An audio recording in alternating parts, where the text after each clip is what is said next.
The morning the Munitorum noticed me began like every other in the hive, with sirens coughing awake, the manufactorum, incense stinging the throat at the shrine of the machine god, and the overseer's vox-barking quotas no one ever met but everyone feared. I had spent 9 standard years feeding stamped plasteel teeth first into a press, then into a bin, then into another bin that rolled toward a loading lift that vanished into the endless clatter of Alpha Line. The catechisms were muscle memory. Blessed be the machine. Blessed be the worker. Blessed be the emperor. The rhythm of the press kept the dread out of my mind. Then the Arbites came. At first it was the sound of boots in step, a sound that did not belong to labor. Then the smell, oil for weapons, not conveyors. Then the banner, the double-headed Aquila, and the sigil of the planetary governor draped over a lectern hauled onto the gantry. Behind it, a clerk of the Departamento Munitorum with a data slate and a voice like a cogitator fan. By decree of tithe reassessment following losses in the subsector, the governor would meet his levy today. The list began, and it ate the factory. Names ripped out of the rhythm, each followed by station number, dorm block, and age. No one ran. You do not outrun the Imperium. When he said mine, the press cycled once more without my hands and shrieked protest. A tech acolyte's augmetic glare cut like a blade, but even he did not speak against the decree. I stepped away from the post that had shaped my spine, and the world I knew ended as gently as a closing door. We were marched down corridors that I had worked beside my entire life, but never walked. There the air smelled of ink and incense instead of hot metal. Administratum quills carved lives into ledgers as if they were cutting meat. A Medicae servitor with glazed blue lenses read my bones with auspex plates while a chirurgeon muttered the litany of clean limbs. Teeth sufficient, eyes acceptable, lung scarring minimal, knees serviceable, aptitudes recorded, life converted into numbers. An ecclesiarchy priest pressed a tin Aquila into my palm and told me that duty would cleanse me. A commissariat aide observed everything with the expression of a blade. I signed the oath with my name and with blood, and my file became a rectangle in a stack. The stack became a crate. The crate became the day's quota of warm bodies for war. They took our work rags and issued sackcloth marked with a stencil that read, "Property of the Astra Militarum." No one said the words guard or soldier yet. That would have sounded like a promise. We were cargo, and the Munitorum knows cargo. They herded us into the shuttle yards where the air tasted of burnt propellant and forged smoke, and the sky was not a ceiling for once. Transports like steel insects sat on pads, thrusters flecked with soot. A tech priest conducted the rite of ascension over the nearest shuttle and tapped a skull-faced sensor that hissed sacred oils onto the ramp. We were counted again, then again. The Munitorum counts even when they are sure. The shuttle rose on a column of furious flame, hive spires falling away until they became teeth on a cog. Through a stained viewport, I saw the void carrier that would swallow us. It hung like a cathedral set adrift, studded with antennae and macro cannon. Servitors like pale barnacles clung to its hull. I did not know its name. Names were not for us to know. We docked, and the first lesson of drafted life began. You are always in line. The corridor smelled of recycled air, oil, and boiled starch. Voidsmen with tattoos of saints and anchors pushed us along with batons that were not personal, but felt like it. They herded us into a cavernous troop bay whose deck groaned when the ship shifted. Bunks were stacked 8 high. The light came cold from lumen strips, turning skin the color of paper. A drill sergeant waited. He had a voice that sanded the inside of the skull and a jaw that looked like it had been chiseled by an angry sculptor. He told us that our names were ballast. He told us that the regiment we would join did not need ballast. He told us that we would learn to shoot and march and clean until there was nothing of the hive left in us, except the part that knew how to endure. The commissar stood behind him. The commissar did not speak. The commissar did not need to. The uplifting primer arrived first, a small book that smelled of cheap glue and piety. It told us that the Emperor protects. It told us that Xenos die if you aim center mass. It told us that cowardice is treason, and the wages of treason are paid in front of your comrades. The sergeant told us that the primer was right about the last part, and only sometimes right about the second. He held up an M36 pattern lasgun and said this was the only book that mattered after the first prayer. He showed us the charge pack, the indicator, the way heat builds when you try to burn through a target who refuses to fall. He showed us the bayonet and said that eventually every war becomes a conversation that is had at arm's length. We learned to strip and reassemble the lasgun in the time it took the sergeant to recite the prayer of unjamming. Hands bled from burrs on stamped metal. The smell of machine oil lived under our nails. We learned the weight of a flak vest, plates that felt like lies, until you saw what shrapnel did without them. We learned the ritual of kit issue, the holy dance of the Immaterium, 2 charge packs, 3 if your file was stamped, reliable, 1 canteen, dented by the life of another man, a mess tin that looked like it had seen 6 campaigns and hated each, rations in waxed bricks that tasted like salted dust and victory, a bedroll that smelled of 9 different owners, and a 10th who had died badly, a bayonet frog, a belt, a battered helmet with a flaking unit numeral from some regiment we would never meet. The primer went into the left pocket against the heart. The sergeant said it made the bullets curve. He did not smile when he said it. The priest came often. He was not the gentle kind. He preached with a voice like iron dragged over stone. Faith is armor, he roared. Faith is bread.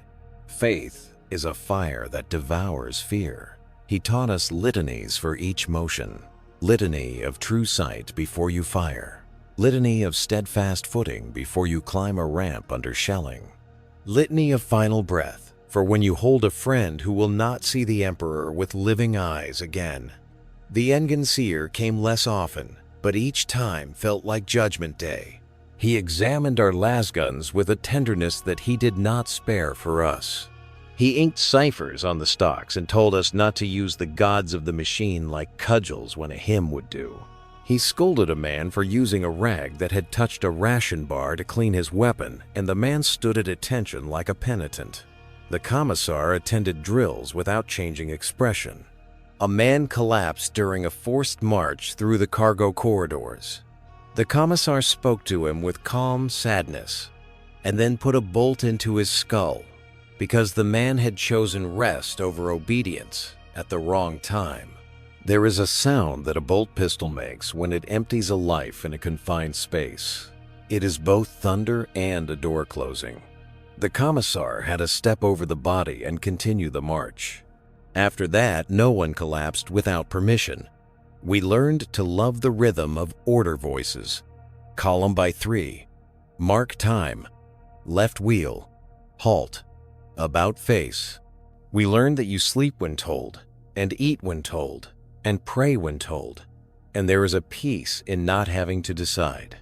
The hive had been a grindstone, and this was another, but this one had purpose that could be spoken aloud. The void understands hunger. The ship fed us drills and then fed us the warp. The Geller field hymned like a distant choir, a pressure that sat at the base of the skull. In our bay, the Vox recited catechisms about impermeable reality, while the ship shuddered in ways you did not feel with your body, but with parts of yourself you thought were private. At night, men woke with their hands around their own throats, or around someone else's. The priest burned incense until our eyes watered and anointed the bulkheads with sacred oils. The voidsman laughed at us, and then stopped laughing when the lights dimmed for a breath and came back harsh and hard. Someone carved an aquila into the bunk ladder. Someone else kissed it before climbing to sleep. We made friends because the ship makes you do that. Milo from the recycler decks, who could make a card game from nothing, and who knew 3 real jokes and 10 heretical ones, but told the heretical ones wrong on purpose, so they turned into prayers. Rise, who had been PDF reserve for 8 months and could strip a lasgun blindfolded, and who said the only difference between PDF and guard was that in the guard they shoot you when you run, and in the PDF they shoot you when you stay. Janet, who had hands like a medic's and a stare like a statue, who taped our arches so our feet would not turn to meat during corridor runs, and who knew the names of the bones in High Gothic and Low. I told them about the press and the way you can measure a day by the sound of metal surrendering to force. They told me about fields I had never seen and a sky that did not smell like smoke. Between drills, we learned Vox Protocol. Say what is needed and nothing else. Do not say please. Do not say sorry. Say grid and bearing and target type. Say shells incoming. Say moving. Say hold. Understand that your voice is a piece of a machine that kills the enemies of mankind. I learned the weight of a Vox set and the itch of the headset, and how a good operator makes a sergeant twice as dangerous. I caught the eye of the training cadre when I kept my lines clean through a panic drill. The sergeant grunted and painted a dot on my shoulder with machine soot. He said it meant maybe. Maybe meant I would carry the set on planetfall. Maybe meant I would die louder than the rest. The Munitorum announced our regiment with the same warmth they used to announce ration hours. We would join the 87th Varden Line Infantry, reforged from remnants after the losses on Tarantine Reach. The number told us everything. Fresh-made regiments are born from a world that knows its name. Reforged regiments are made from survivors and tithe fodder, mixed like recycled scrap into something that might hold shape when hammered. The drill cadre slapped green paint on our helmets and told us we were Varden. Now, whether we had ever seen Vardis or not. The primer gained a supplement, a stapled pamphlet with songs, and a sketch of a sunburst that was supposedly our badge. The commissar said that identity is chosen by obedience. The priest said identity is chosen by faith. The sergeant said identity is chosen by whether you keep your feet when the shells fall. The ship's bell tolled. The warp sickness slid off us like oil. Real space reasserted itself with a thud in the bones. We were told to prepare for inspection, and then for gravity variance, and then for embarkation. The engine seers walked the embark decks with swinging sensors, while servitors loaded pallets of charge packs and water cans and crates of bayonets that rattled like teeth. A quartermaster handed out frag grenades like a miser giving alms. 1 each, stamped, pin-tied with twine so you did not lose it before you were allowed to use it. He looked at my hands the way a man looks at a machine he half trusts. He wrote 1 FG on my card and went on to the next. The Vox predictably died the instant we really wanted it, then came back, with 2 channels screaming. Above deck, the macro cannon spoke to someone too distant to see. The ship took wounds we only knew by the way the deck tilted and by the smell of hot metal that came through the vents.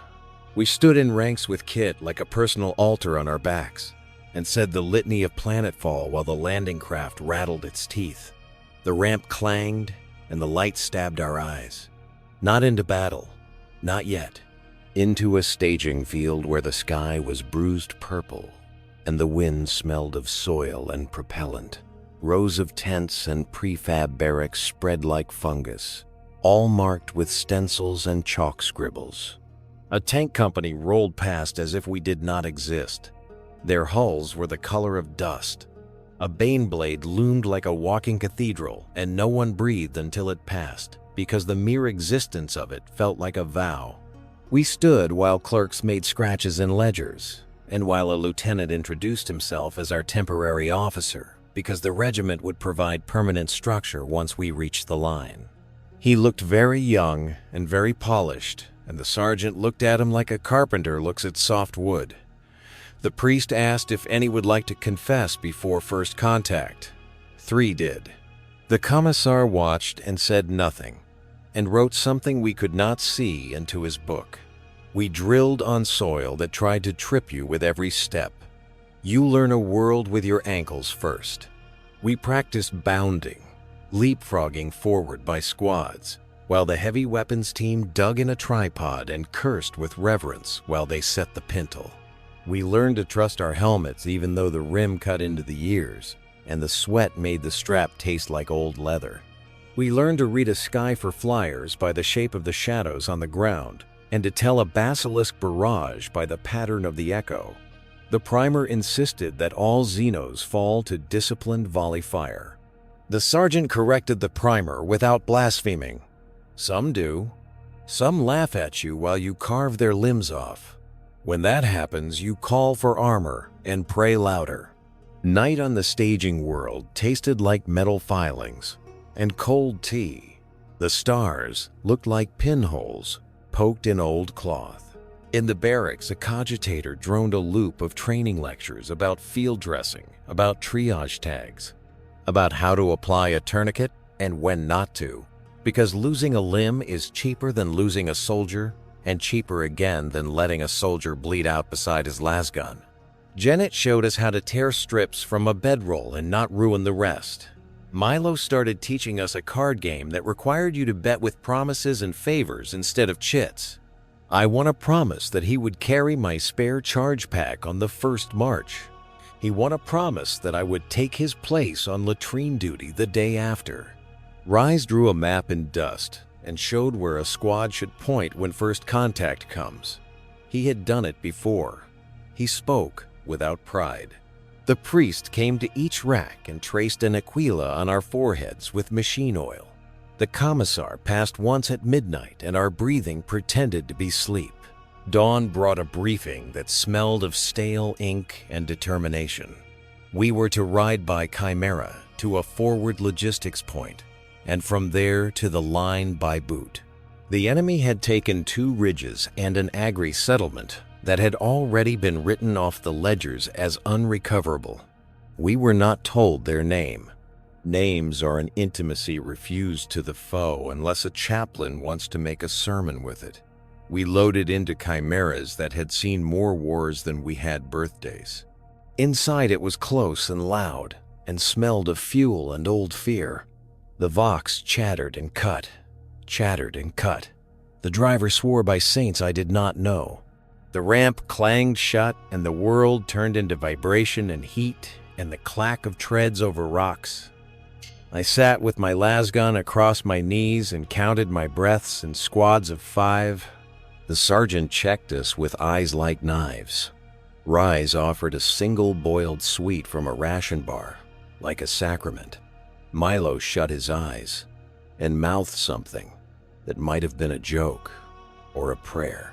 The priest could not stand inside, but his voice came through the Vox with a hymn about the Emperor walking beside us. The commissar rode somewhere else, but he rode, because the legend says he always does. When the ramp dropped at the logistics point, the air smelled like burning cordite and sour soil and latrines that had been dug hurriedly and used thoroughly. Stacks of crates formed streets with chalk labels that read things like 87 Vard A and Shoes Men Various. A woman with a Munitorum armband and a gaze that could nail wood to stone shoved papers at the lieutenant and refused to be impressed by his polished boots. She gave us 2 extra crates of charge packs and a lecture about loss rates. We listened harder to the charge packs than to the lecture. Then we marched. The ground accepted our boots like a tax. The wind came low and constant and had learned to sing through the edges of our helmets. We passed a field where something had come down hard, and the soil had a fused crust like glass. Ingenseers had ringed it with purity seals and caution sigils, and we passed with eyes straight ahead. We passed medical tents that bulged like lungs and stank of antiseptic and blood. We passed a unit moving the other way, faces gray, eyes hollow. Their helmets were not green. Their badges were not ours. They did not look at us, which was a kindness. A Vox tower stabbed the sky at the forward command point, guy lines humming. The captain of the 87th waited with a slate and a tired smile, and a scar that ran like a river down one cheek. He told us we were his now, and that the ridge ahead belonged to the Emperor in truth, but to the enemy by arrogance and momentum. He said we would help with the correction of that misunderstanding. He said we would hold if told to hold, and advance if told to advance, and retreat if told to retreat, and that the third order is not given often and never twice. The sergeant nodded like a man who had finally found a voice he trusted. The commissar stood beside the captain, like a shadow that had learned to wear a coat. The priest lifted his arms, and the wind stole his words and left the meaning. We were Vardan. We were guard. We were not ballast anymore. The first shell landed far away. It sounded like someone dropping a book in another room. The second one landed closer and sounded like a book thrown in anger. The third landed close enough to make your ribs tick. We crouched behind a berm of spoil earth and sandbags that were damp and smelled of mildew. The sergeant walked the line and checked hands for tremor. He checked charge pack indicators like a man touching rosary beads. He told us to put our primers away because there is a time to study and a time to believe, and that right now we already believed enough to be here. I watched the ridge through the sights of a weapon that had been carried by a man who died or lived so long that he learned every prayer it needed. My mouth tasted like old pennies. The Vox crackled and called my name because the dot on my shoulder had become a decision, and the sergeant heaved the set onto my back. The world became a little heavier and a lot narrower. The captain spoke in my ear with the calm of someone who knows that calm is contagious. He said, "Hello, guardsman." He said, "Breathe." He said, "When the sky tears, you will be my voice." I said, "Yes." The Emperor protects. The Emperor expects. The Emperor hears. The ridge waited like a held breath. We waited with it. And somewhere behind us, the Munitorum clerk turned a page and made a mark that said we were present. The ridge did not rip open like a stage curtain. It came alive in pieces. First, the air changed with that ugly tremor that means an artillery spotting round has found its voice. Then the sound spread along the line in little shivers as men breathed faster and checked straps and checked indicators again and kissed tokens again. The Vox in my ear flattened into a tone as the net cleared, and then the captain's voice cut in with a clarity that made the world feel smaller and more solid. Fire discipline. Hold until the flare. Targets likely light infantry with armored support. Heavy weapons teams prepare to kill boxes 2 and 5. Medic, prepare for walking wounded on your left. The primer would have said Xenos or heretic, but the captain did not say the word, because in the end, the first shape you will know about an enemy is the one that puts a hole in your friend. The first shapes were men. They wore rags beneath flak that had once been Imperial. Their helmets had been repainted with stars that looked like broken halos. Their weapons looked like ours, until you looked long and saw where they had been cut and rewired. Someone across the way played a trumpet, and the note made my teeth ache. The priest beside us hissed prayers through his teeth. The commissar watched with a kind of stillness that turns into motion without warning. The flare rose on the left in a line of white sparks and popped into daylight that felt cold. The order came, and the ridge spat last fire. We fired on counts the sergeant had beaten into us. 2 measured shots, breathe, adjust, 2 more. The lasgun thumped my shoulder like an old friend, and the smell of cooked air and hot dust became the world. The charge pack indicator slid a little with each squeeze. And I started to understand why the quartermaster gives you 3 and checks that you keep them like gold. Men fell on the slope, and some got up again, and some did not. When you are new, you think of death as an event. When you are introduced to war, you learn it is a condition that happens in fits and starts. And sometimes it pauses to drink water and then continues. On the right, a heavy bolter team found their talent. The gun chopped like a giant's heartbeat and tore gaps where the slope had been crowded. The men in rags started to fire back in earnest. I heard return volleys slap the berm and slap helmets and slap the air with little sonic tears. Someone in the next foxhole laughed too loudly and then stopped laughing when a round took the corner of his cover and turned it into a cloud of dirt. The vox filled with requests and warnings. I repeated what mattered in the clipped words the sergeant had taught me. Squad 4 requests, smoke 2 points forward right. Basilisk fire landing long adjust, -100. Medicae to section C. The captain answered like a man spinning plates while he walked a rope. All channels maintain calm.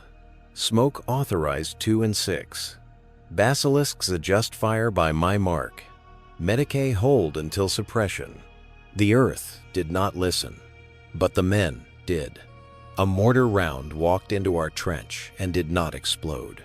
We stared at it for a second, like it was an animal that had wandered in. Janet lunged and shoved it back out with a shovel, and then we all learned a new saint's name under our breath. The second wave came with armor. Not the sacred lines of Lehman Russ, but something stolen and welded and hateful. They had taken an old tractor hull and wrapped it in plates cut from hab walls and bolted on a gun shield that had once been a shrine door. It belched stub rounds that chewed a sapling into splinters and kicked dirt into our mouths. The captain's voice stayed gentle. "Lascanon teams engage priority 1. Grenadiers hold for 20 more meters." A Vardan Lascanon team rose like a machine waking up. They had been invisible in a nest of dirt and sandbags. Now, the tube lifted, and the crew worked a prayer that sounded like mathematics. The beam sliced a line of bright pain through the morning, and the improvised armor bloomed open like a rotten flower. Men spilled out, or tried to, and the heavy bolter chattered a punctuation mark. The trumpet stopped. That sound mattered more than I expected. The rags men wavered, and then came on again. Because men will do what they are ordered to do, and because something behind them made refusal worse. That was when the first psyker screamed on the wind. It is a taste more than a sound. Ozone and blood, and a memory you did not know you had of someone pushing your head under the bathwater when you were small. The commissar snapped a word into the vox, and the regimental sanctioned psyker answered with a tone that made nails itch in the boards under our boots. The sanctioned psyker's skull was shaved and his eyes were clear, and he wore a collar that glowed with soft runes. He lifted his hands and spoke in a voice that sounded like several people who had decided to agree for once. The taste went away. My stomach unclenched. Across the slope, a figure in a ragged robe fell and twitched in a way that made no medical sense at all. The sergeant grunted. He did not look surprised. He shouted for volley fire, and we obeyed, and the enemy began to come apart. Warfare is a matter of preparation and numbers and logistics, the primer says, but it is also about who decides to keep moving forward a second longer. We kept moving our barrels and our breaths, and the enemy kept falling. Then someone on their side blew a whistle, and they stopped because even heretics have officers. The pause let us look around. Milo was grinning like an idiot, his teeth white in a face that had become mud. Rise was hoarse from shouting range and bearing. Janet's hands were steady as she taped a man's arm above a wound that had turned the dirt black and sticky. The priest had blood on his stole and did not notice or did not care. The commissar had one sleeve torn and did not notice or did not care. The captain's voice returned, and it was brisk. "Prepare to advance by fire. Left elements will fix. Right elements will turn. I repeated and heard the echo down the line in other voices, onto other nets. The plan wanted the enemy to look at our left and see so many lost barrels that they forgot the right. We bounded in teams of 2 and 3, the way the sergeant had drilled 100 times in metal corridors with painted lines on the deck. Run, drop, fire, breathe, check, run, drop, fire. The slope that had been an abstract line on a map turned into a landscape of little tragedies. A helmet with a hole that made a puff of hair stand up like grass. A toy saint from a flak vest pocket pressed into the mud by a boot that would never step again. A canteen with a cap still tied by string. I could see the enemy's faces now, and they were faces, not monsters. Some shouted prayers that sounded like ours if you take God and turn him to face the wall. Some looked lost. Some looked happy, in a way that makes your skin crawl. The heavy bolter moved with us like a king that had to be carried. The crew talked to it like it could hear, and maybe it could. We reached a shelf of earth below the crest and paused because the sky had begun to pay attention. Rise shouted and shoved me flat as a barrage walked across the ridge with big, arrogant steps. The noise did not sound like noise. It sounded like the world tearing cloth. The air turned into a fist that punched through the berm and scooped us up and set us down again with the kindness of a drunk giant. Dirt filled my mouth. My teeth ground bits of rock into grit. When the barrage stopped, it was like standing up after a beating. Ears rang, and then the ringing cleared, and the priest's voice flowed back in like water. Up! Up! Up! The sergeant bared his teeth like a dog that had found the courage under a table and then remembered it was also hungry. Up we went. The crest was another world. Behind it, the ground sloped into a bowl, filled with churned soil and broken gear and a dozen bodies in ugly positions. The enemy's second line was already turning. They had not expected the right turn. The captain had stolen a second from them, and he spent it on us.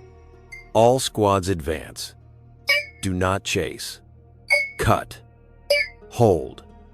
Cut again. We did what the words meant.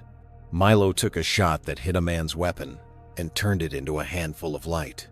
Janet pulled a grenade from her belt and made a prayer that was 2 words long and true.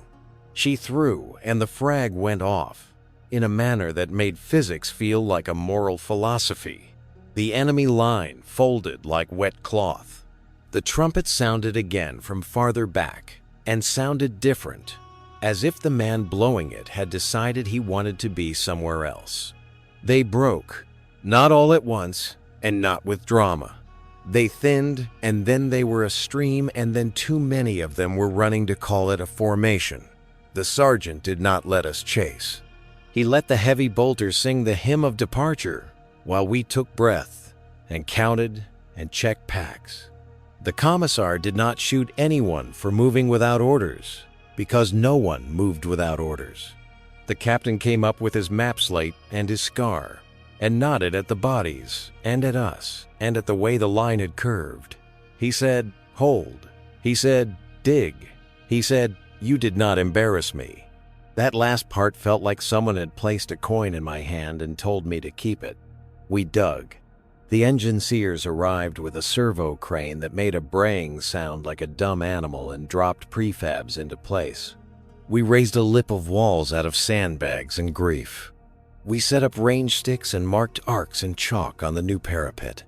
The Medicae collected. Who could be collected?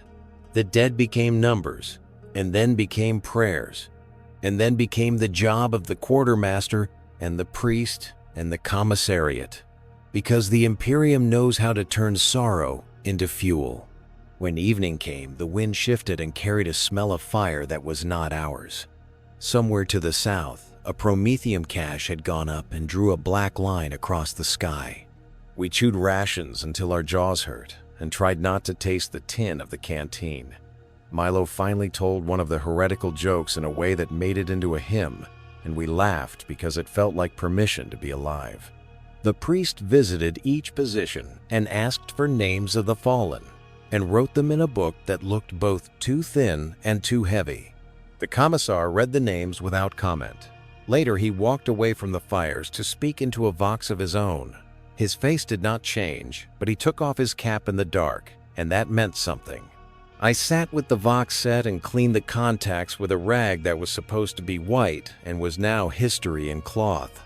Rise taught me how to change crystals without dropping them. He said a vox op is a lifeline and a target, and you need to be both without enjoying either. Janet wrapped my wrist where the strap had rubbed skin raw and said if I let it fester, she would take my hand off as a lesson. She meant it as kindness. Full dark brought us silence with weight. The ridge breathed with us. Patrols ghosted out and back. The horizon flickered with distant fires like the eyes of animals. Regimental cogitators whispered tallies. The captain held a council around a table that had started life as a crate lid. The map was a riddle with bloodstains. Orders went out and came back, signed, with voices.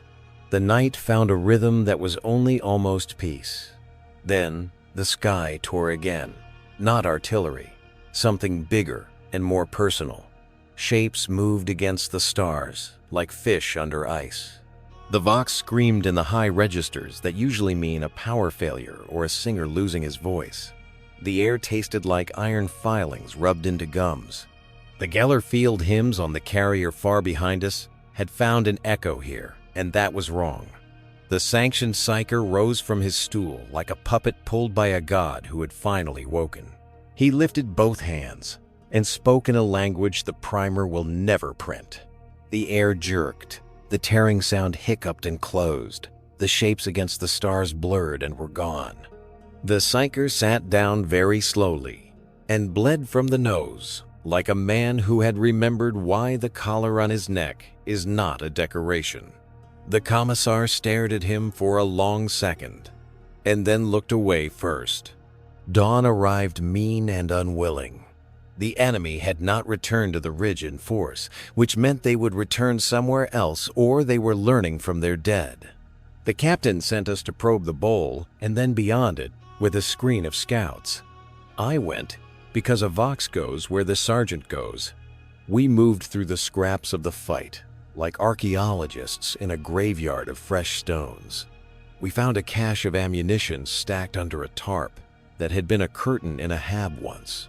We found a machine altar with a broken cogwheel laid on it like a jaw. We found a man in one of our flak vests who had a book of false prayers in his breast pocket and a picture of a child on the inside cover. The sergeant took the book and defaced it with his boot and put the picture back into the pocket and closed it. He did not speak.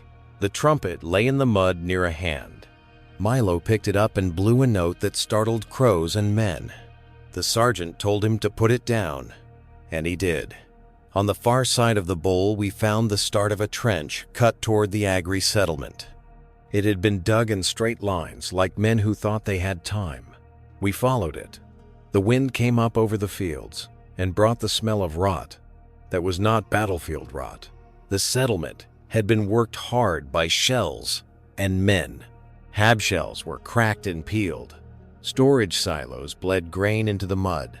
A water tower had a hole through it and had chosen to lean into a barn for comfort. We moved by the book. 2 up, 1 back. Watch windows and doors and holes. Vox reported in slices. Captain acknowledged with little sounds that meant he was counting. In the settlement center, we found an altar that had been made from a tractor tires and a plow blade and suppurating faith.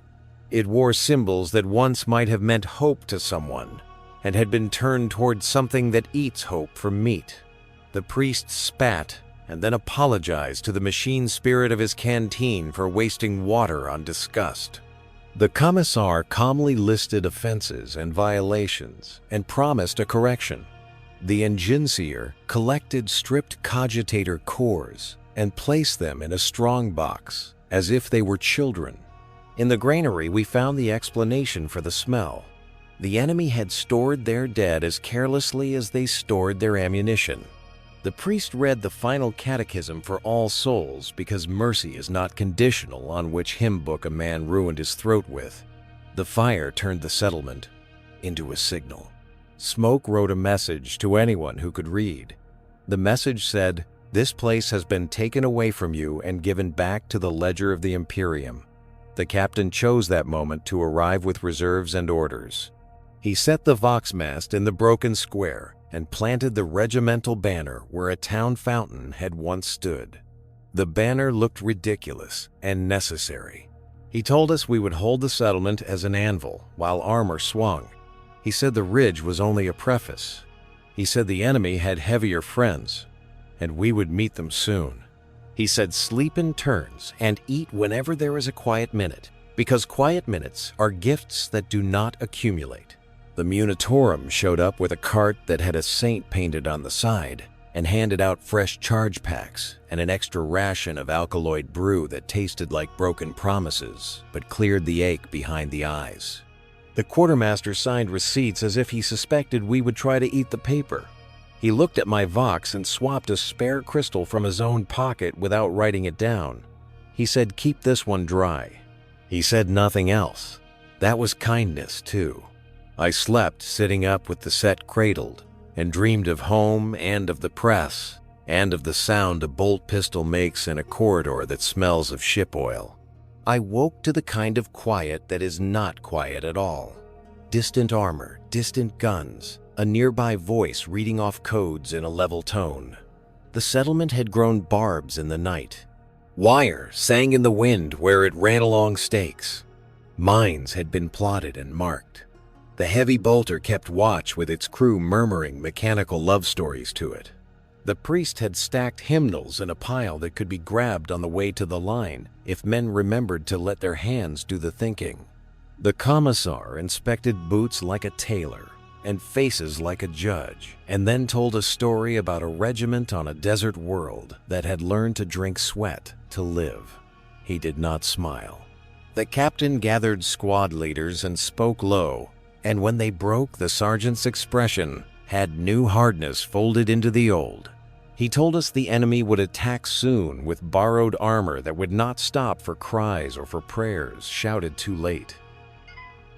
He said our task was to hold them by the ankles and hand their throats to the armored fist of our own. He said there would be flyers. He said, "Do not waste your shots on the sky unless you have no choice." He said, "When you hear the Baneblade, you will know." The Baneblade's voice came at noon like an oath remembered. It shook the teeth and soothed the spine. Men who had never seen one before straightened like trees in wind. The enemy arrived, with noise like a market. Voices, shouting different orders at once. Their borrowed armor looked like a crime. Their infantry had numbers like lies. They surged and they hit the wire, and the wire did what wire does and made men into problems you could solve one at a time. The last cannons did not waste promises. They spoke their narrow truth into the flanks of a stolen tank and turned it into 3 pieces arranged in a display that would keep crows fed for a week. The heavy bolter murdered enthusiasm. The mortar team found a groove and kept dropping rounds into a lane with the patience of stone. The sky darkened with the shadow of something with rotors and guns and a pilot who wanted our banner. The sergeant ordered flak up, and 3 squads of lasfire stitched the air with little lines that wrote "No" and "Not today." The craft wobbled and spooled away, trailing a ribbon of smoke like a confession. The Baneblade rolled into view on our left, like a continent that had learned to move. Its main gun spoke an opinion, and a bunker at the far end of the square ceased to be a building and became a lack where a building had been. The enemy's courage faltered. The captain saw the falter, like a hunter sees a hoof, missed the rhythm. He ordered the push, and we went. The settlement that had been a maze turned into a straight road, because once you commit, the world rearranges. We crossed the square in pairs and trios, and used the wreck of the water tower as cover, and blessed it for still doing the only job it had left. The trumpet sounded again from somewhere stupidly close, and Milo laughed and shouted that he would keep it as a pet if he ever found the player. Then he found him, because the player tried to stab Janet in the side with something that used to be a screwdriver. Milo hit him with the butt of his lasgun, and the trumpet fell with a sad honk that sounded obscene. Janet did not get stabbed because she kicked the man in the knee with the exact motion the sergeant had insisted would be useful one day. She looked surprised to be alive. She swore gratitude in the name of 5 saints in terrible order, and then fired over my shoulder while I tried to tell the captain that our right had turned the corner. The Vox sang with overlapping joy and warning. Armor right our, armor left theirs. Infantry breaking center, basilisks cease, basilisks shift. The captain sorted the storm into instructions, and the storm obeyed because storm's like a leader. The enemy began to unravel, and this time, the unraveling did not stop. The Baneblade pushed their center until it was an arch, and then a line, and then it was shapes moving away.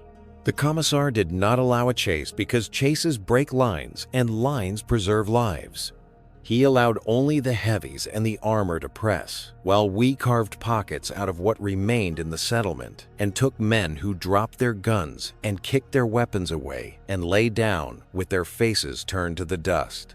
The priest said the Emperor judges. The Commissar said the Emperor judges, but the law also keeps its accounts. The captain said, mark the prisoners and get them to the rear. He said, do not forget that a man lying quiet can still hold a grenade in his mouth. We did not forget. The sergeant collected us with a gaze that cut through the fog of victory. He counted. He added twice.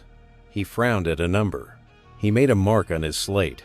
He told me to call for resupply of charge packs and for a water cart because thirst kills more slowly than bullets, but it kills more.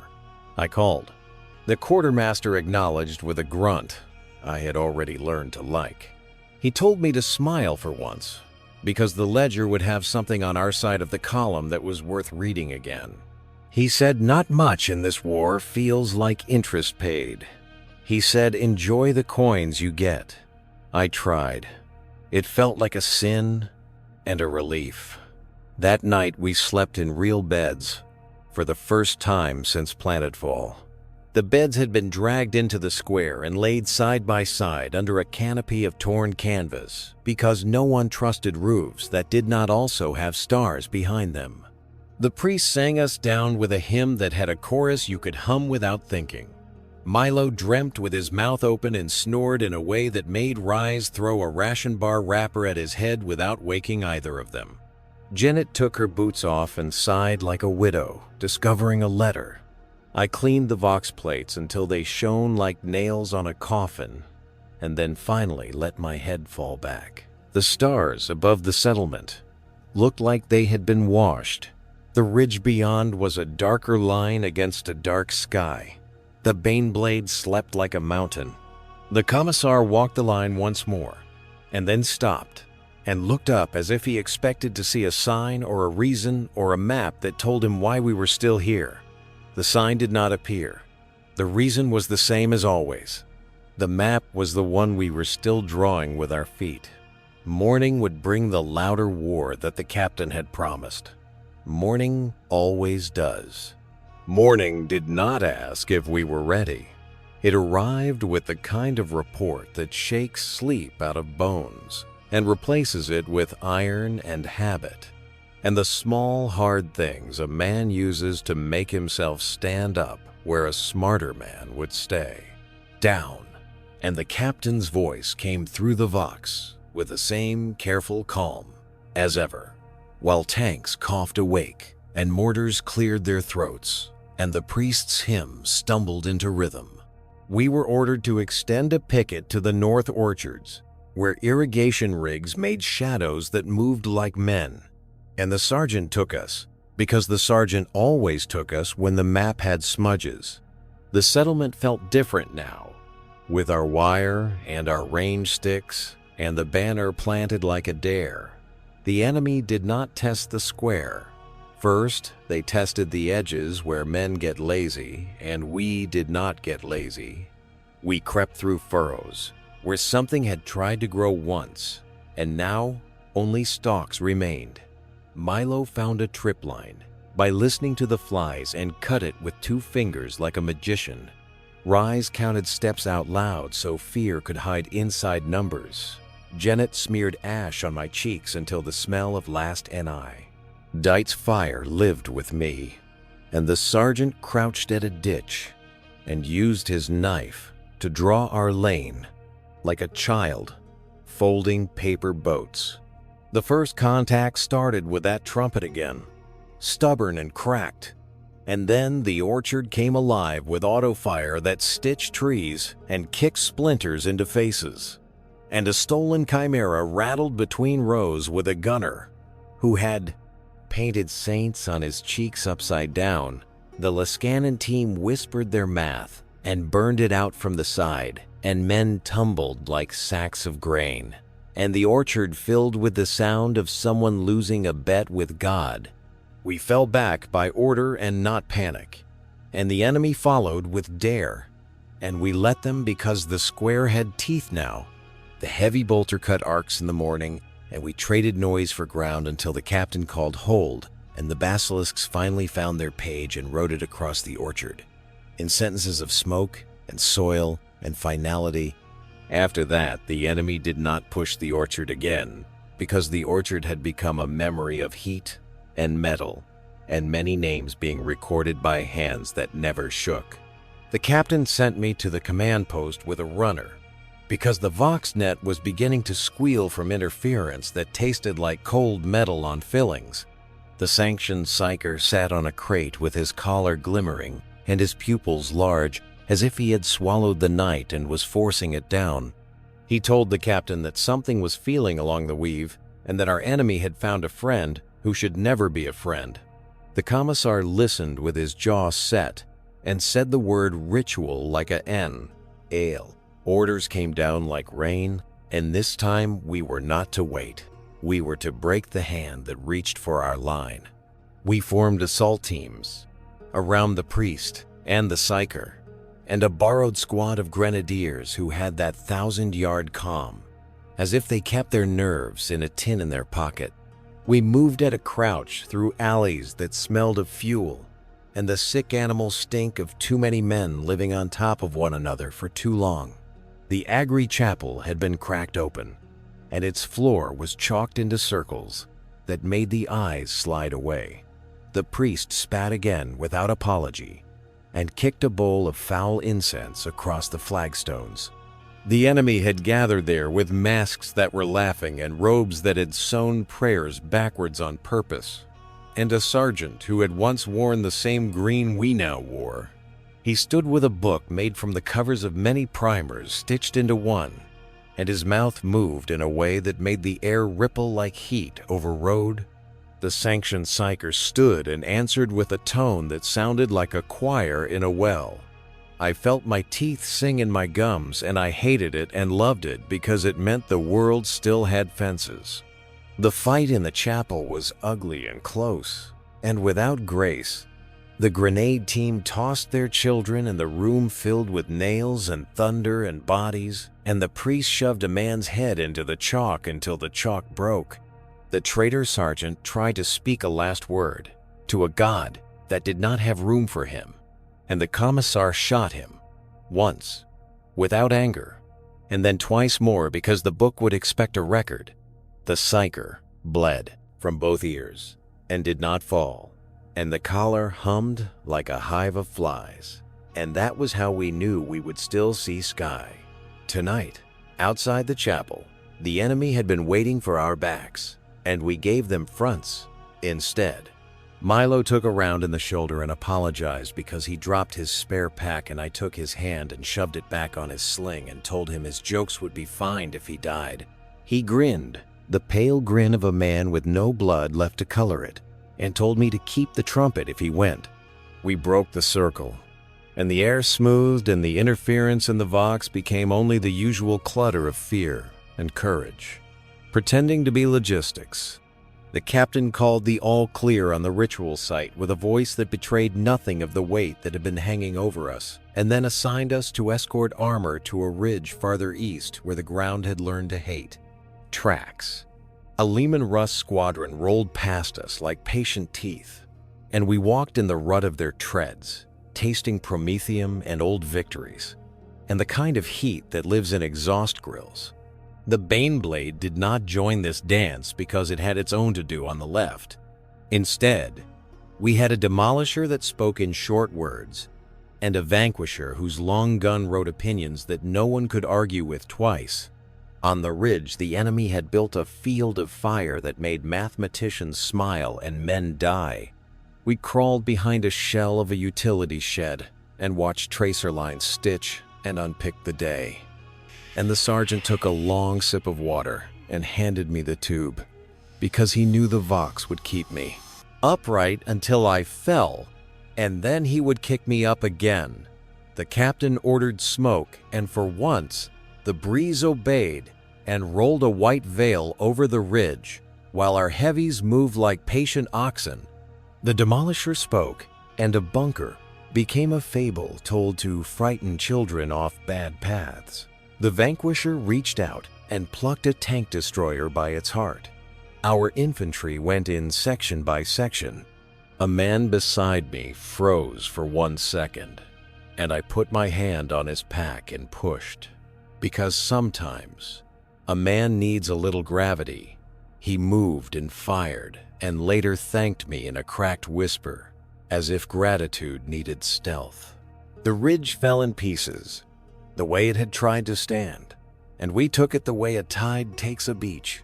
We found a cogitator station in the rear position that had been rewired into a prayer engine, and the Inginseer, who had been walking with armor, knelt and wept, oil, tears, and unclipped a relic key from his neck and turned it with a love that made me look away. He sang the litany of severance until the corrupted spirit shut its eyes. In the trench we found prisoners who were ours only yesterday, and had been today's enemies by pressure and fear and lies. The commissar made his choices, and I did not envy the weight in his hand, nor the ledger he kept in his head. We held the ridge for a day and a night, and on the second morning, the sky was filled with birds that were not birds. The enemy had begged their patron for wings, and had been gifted cheap, metal ones that rattled and vomited fire. Our flak teams traced lines into the low clouds and turned gliding threats into tumbling gee. FTs of scrap. Rise called bearings like a choir master, and I repeated to the net until my throat felt like scrubbed stone. Jenna taped 3 men and stabbed one with a morphia needle, and never stopped cursing until he smiled. And then she called him a hero and slapped his cheek to keep him with us. Milo found the trumpeter at last, among a pile of bodies near a burned-out hab. And the man was just a boy, with a split lip and a pocket full of little carved saints, with their faces scratched away. Milo took the trumpet and put it into his kit without playing a note, and later he told me it would stay quiet in respect, and that jokes were for the living.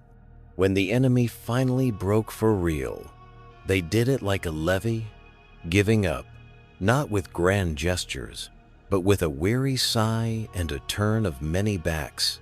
The armor pressed until the captain told them to stop because the line had been corrected, and there was no sense paying extra to engrave it. We helped the Munitorum turn chaos into order, which is the closest thing to a sacrament many of us will ever see.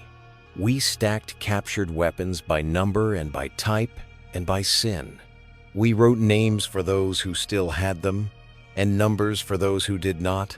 We sent reports to the carrier that orbited overhead like a parent that will not come down to the playground. The sanctioned psyker slept for a whole day in a chair, with his collar dim as a dying coal, and a book of simple prayers open on his lap like a blanket.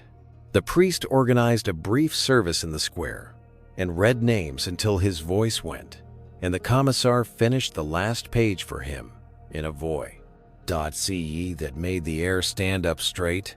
The captain promoted the sergeant 2 grades, and the sergeant tried to argue, but lost, because promotion is not a negotiation, it is a tax. He handed me a new Vox set, with better weatherproofing, and a spare crystal he claimed he stole from the quartermaster, though the quartermaster later winked and tapped his ledger, where a little space had been left blank on purpose. He told me to start thinking like a line that talks. We received replacements, and their eyes were the eyes we had worn when we stepped off the first shuttle, and we tried not to look at them like ghosts visiting from the past. We taught them to tape their arches, and to kiss the Aquila scratched on the bunk ladder, and to trust the heavy bolter, and to fear the commissar in the right way. We told them that the primer lies kindly, and the sergeant tells the truth without manners, and both are useful. For a handful of days, we lived a new rhythm that did not revolve around immediate death, but around smaller deaths, like sleep lost, and letters written, and hunger stretched, and armor maintained. We carried our dead to the pyre, and I learned that grief is a skill as much as sighting, and that the Imperium expects competence in both. Then came the order that said the campaign was concluded in this district, and that the 87th Varden would be redeployed to another correction farther along the chain of worlds. The word redeployed tastes like copper and salt, and promises we loaded again with more scars and less fear, and the same heavy kits that now sat on our backs like old dogs who knew our steps. The settlement watched us go with its broken windows and its repaired wells and its fresh chalk marks on the walls that read things like ration hour and chapel circle, and no heresy beyond this line. A girl waved with both hands, and Janet waved back and slipped her a ration bar with a slight that would have pleased a saint of thieves. The Bane blade rolled last and paused at the square and blew its horn like a benediction. On the road out, I looked back and saw the banner still flying over the square, and I felt a strange anger, because leaving a place you have bled for always feels like a joke told by a cruel uncle. The sergeant must have read my face, because he said the line moves or it dies, and that is the only lesson that matters in a war like this. The chimeras took us to the logistics field, and the logistics field turned us into ranks, and the ranks turned us into numbers, and the numbers climbed a ramp into a lander that throbbed like a heart. The ramp closed, and we watched the world fall away through a little slit that smelled of oil and beginnings. In the bay, the priest came down the aisle and pressed the same tin Aquila into my hand that had once been pressed into my palm, in a manufactorum that felt like another man's life. He told me that duty cleanses, and I finally believed him a little, not because it washed me clean, but because it left the dirt where it belonged. On the deck we formed a circle with Milo and Rise and Janet and 3 of the new boys, and we played cards with promises and small truths. Milo promised to stop calling the Demolisher a pet name in FR. Aunt of the crew, Rise promised to teach a kid from the replacement pool how to listen for mortars with his teeth. Janet promised to sleep for 6 hours in a row once, because the Medicae said her hands would shake if she did not, and she said shaking hands have killed more men than bad luck. I promised to keep the Voxnet clean even when my head felt like a hive. The sanctioned psyker drifted past us like a dry leaf, and nodded as if to say the warp would not mind us for a while. The commissar read something small and private from a little book, and kissed his thumb, and touched the deck with it so fast you would miss it if you were not a man who had learned to look for mercy in hard faces. The captain walked the bay and spoke with every squad leader, and then with 2 privates, and then with a cook, and then with a Lascanon gunner who had lost 3 loaders and still folded his tripod with care, and he told all of them the same quiet thing that sounded like thanks but wore the uniform of orders. Translation: ships do not dream, but men do. and I dreamed of presses and ridges, and the trumpet silent in Milo's pack, and the sound a Baneblade makes when it chooses a target. When we docked with the carrier, the void smelled of ozone and braided cables, and a scent I had learned to think of as home, because home is just the place where duty catches up to you and kisses your cheek. The Munitorum weighed us and measured us and issued us newer dented canteens and a different pamphlet with a different sunburst for a badge. And the priest taught a new chorus that fit the old melody, the Enginseer. Tamped runes on our lasguns, like a father who knows his children, will disobey but loves them anyway. The sergeant gathered us and told us, what happens next is what always happens next. We get off the ship somewhere that needs to be corrected, and we do what is required until someone with a better hat says, stop. We nodded, because truth sounds best when it wears work clothes. I sat with the Vox and cleaned the contacts and swapped the spare crystal into the left pouch, because the quartermaster had said, keep this one dry. The intercom clicked, and a voice announced a memorial service on the shrine deck, and a ration bonus for units that had not pilfered their fuel, and that was how I knew the Imperium still made sense in its own brutal way. I went to the shrine deck and lit a stick of incense that made my eyes sting, and I thought for a long minute about the press, and about the day the Arbites walked in, and about the way the world ended as gently as a closing door. I realized that the door had not led to death. It had led to a corridor that kept going, and had many other doors in it. Some would close on me one day, and that was fine, because a man's job is not to choose his door, it is to keep walking. Later, I found the captain looking out a viewport at the infinite dark, as if it were a chart, and he asked me if the net would hold when we dropped. I told him yes, because my yes is a tool like a shovel or a rifle. He nodded, and told me a story about a river on Farthest. You can ford in summer and drown in spring, and said war is that river, and we had caught it on a low day, and we had not rasped the ancestors. He smiled the tired smile that had kept men alive for 2 weeks and told me to sleep. I slept in a rack that had a new scratch of an Aquila on the ladder, because someone always carves one, and I dreamed of a field where nothing grows, and of a ridge that waits, and of a voice in my ear that says breathe, and say the words, clean. I woke when the bell tolled, and the hymn of the Geller field eased its palm from the back of my skull, and the sergeant handed me the set and said, walk with me, because the map had a smudge again. We walked, and I understood the real lesson at last. What it is like to be drafted is to be turned from weight into a lever, from quota into a line, from noise into a word that carries. You are picked up by a machine older than your world, and it does not chew you if you learn to be useful. You learn to stand where you are told, and to move when the sky tears, and to keep a small piece of yourself clean, so that when the priest says, faith is bread, you can believe him enough to share a bite with the man beside you. You do not become a hero, you become a part that does not fail. And in this age, where the only light comes from men who decide to keep their feet in the blast and their voices on the net that is enough, the ramp will drop again, and the air will smell of new soil or old ash, and someone will count us twice, because the Munitorum counts, even when they are sure, and we will go, because there is no such thing as done in the guard. There is only... Next, I touched the tin Aquila, and the ridges on its surface felt like the teeth of a gear, and I smiled, because a gear is only a circle with a reason. The captain's voice came through the Vox with that steady tone that makes the world feel smaller and more solid, and he said, guardsmen form on your colors.